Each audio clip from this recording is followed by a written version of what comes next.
Hello and welcome to airtrekkers.com. If you have any questions about what I'm going to be telling you, or if you have any questions at all, please email me at alpineinov@msn.com. If you have recently purchased a pair of air trekkers, the first thing you need to do is open that box and look at our new Americanized instructional guide. Look at it from A to Z. There's a lot of very important information on here. Don't even think about pulling out your air trekkers until you look at our new guide manual. Get yourself a pair of knee pads, elbow pads, or wrist pads. Just like the ones I have. They're hard-shelled, they're big, and they're tough. Okay, so you've got some good clothes on, you've got a nice pair of shoes, you've got your pads on. Don't forget the helmet.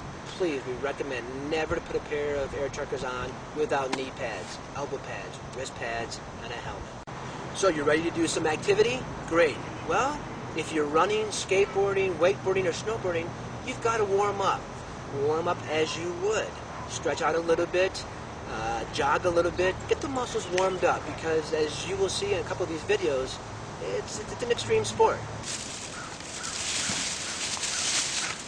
They come all packaged, wrapped in plastic.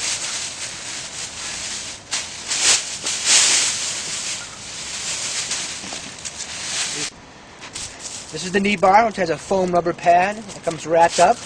We also have the metal parts of the knee bar wrapped. This is the carbon fiber spring. It has a foam or a bubble wrap on it. You go ahead and take that off.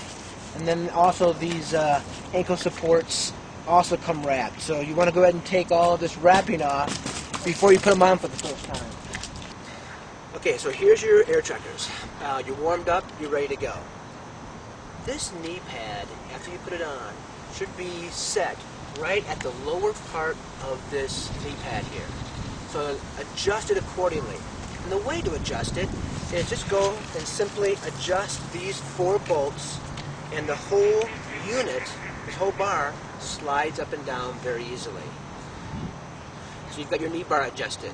Next thing to do is take a look at the unit. In fact, we really encourage you to take a look at the unit every time you use it. Look at the condition of the feet. Look at the condition of the spring.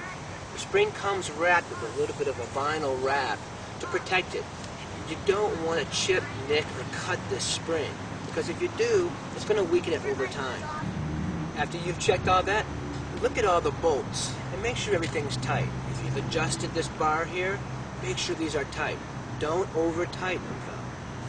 So we've showed you how they're taken out of the box. Now Zach has gone and taken all the wrappings off of all the parts, and a lot of people go ahead and just put them on just like this.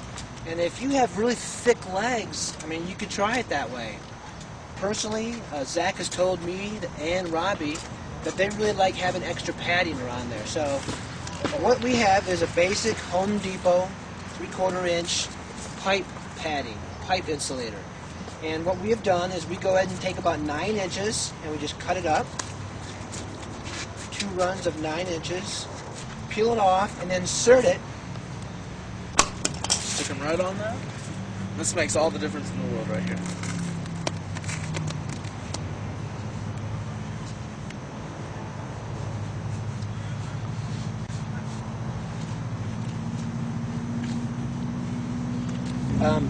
These have worked out phenomenally well. Now, they don't go all the way around, but they do make it far enough where when you take these things up, it's going to be permanent.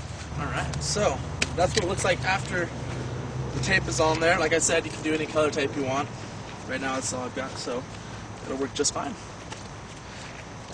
Here comes the part that everyone seems to do different, but if you watch my way, it's obviously the best. So here, I'll do that slower. Okay, so you wrap around the back, and I cross them in front, and I used to just bring them down like that, but then they would start to slip out. So I twist them around so they're kind of stuck there, bring them around back, and then I tie them up front. That way my knee's not going anywhere. It's just kind of stuck right there. Pull it tight, and that's pretty much how I do it. And then